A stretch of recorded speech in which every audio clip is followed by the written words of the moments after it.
Hey everybody, it's Jason Blaha here, and it's time for another Breakfast with Blaha, and today I'm having fat-free Greek yogurt, frozen cherries, and almond butter. Alright, let's talk a little bit about simplifying conjugate, because I get a few people out there who go, wow, this seems really complicated, and the funny thing is it really isn't complicated when you understand the essence of it, and I've put out enough free novice-type templates, intermediate templates already, that a lot of people realize when they looked at those templates and just started doing it, they've said, hey, it really isn't that complicated. It's not as complicated as I thought it was. People just make it seem that way. And it's because we use all the bars and bands and chains and things if we have access to them.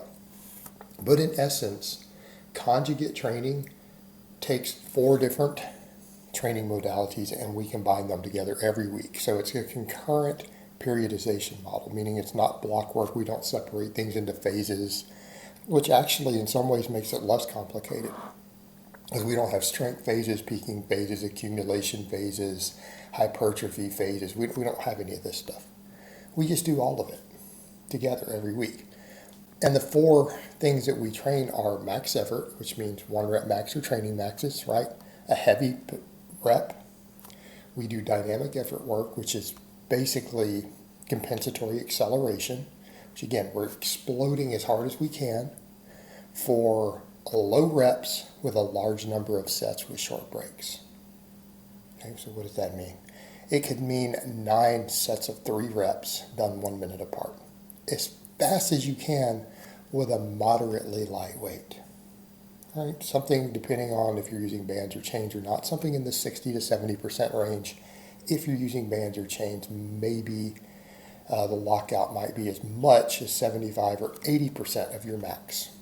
Just against the bands and chains near the top. All right? That's what speed work is. Done with a short break, because we don't need long breaks. Short breaks help keep us in shape. And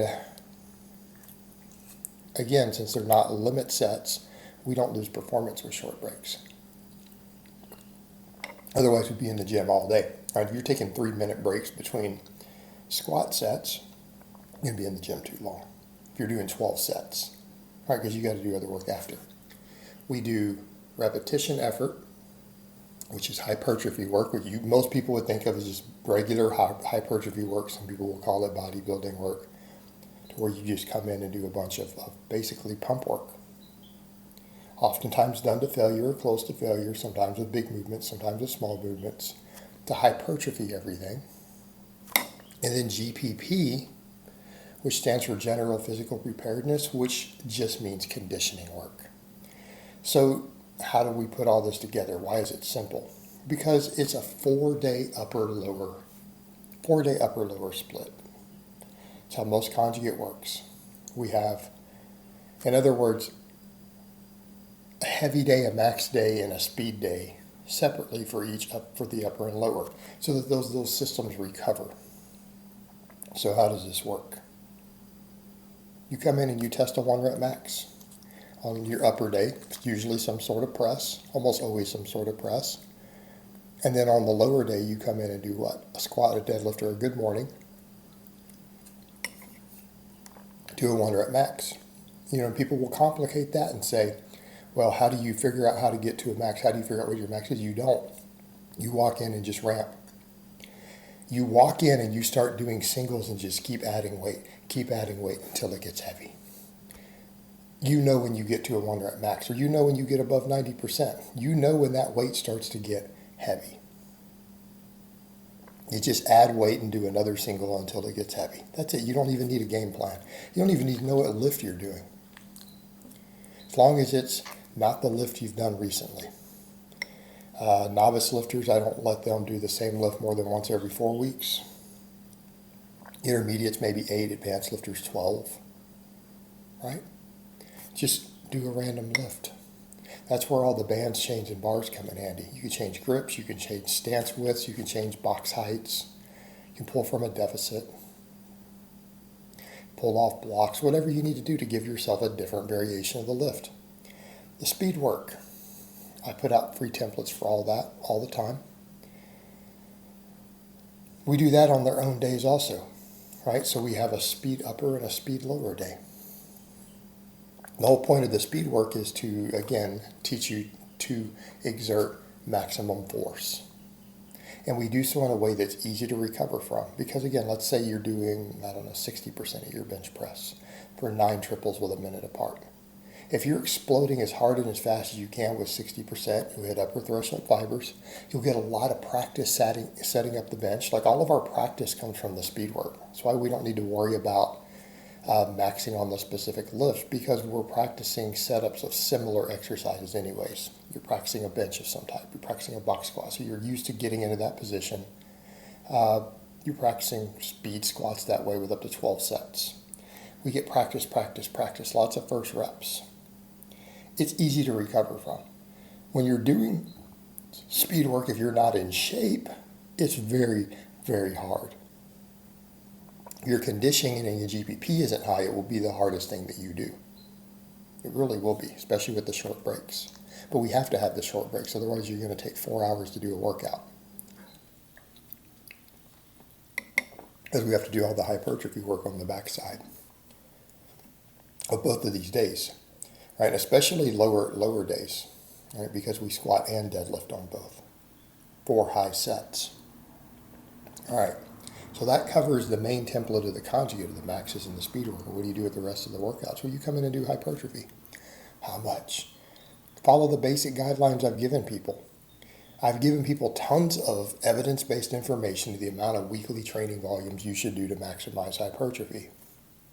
You apply that to these lifts. People will go, what about the speed work? How does it count? Well, count the speed work as half sets towards your hypertrophy, right? If you did 12 speed squats, count it as 6 sets of squats. 6 sets for your quads, 6 sets for your adductors, glutes, so on. Not that difficult.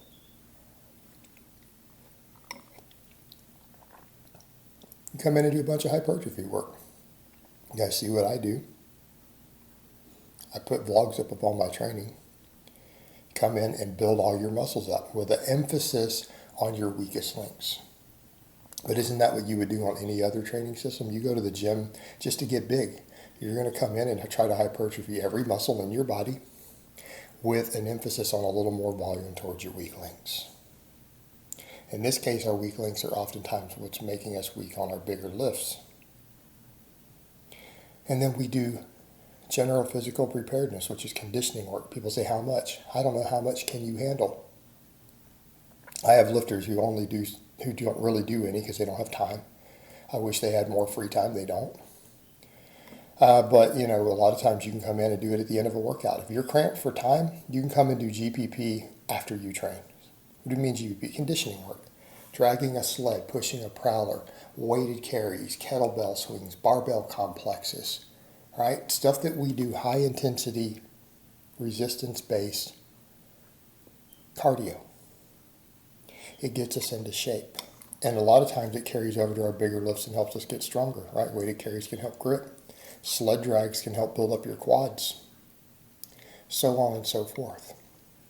And the conditioning gets us into shape and improves our health. It also improves our ability to recover between sets on the other stuff so that we can get our speed work done faster. And it gets us in better shape to help us recover from all the training anyways. And this is how you weave these 4 things together. Now people say, could you do GPP on off days? Yes, you can.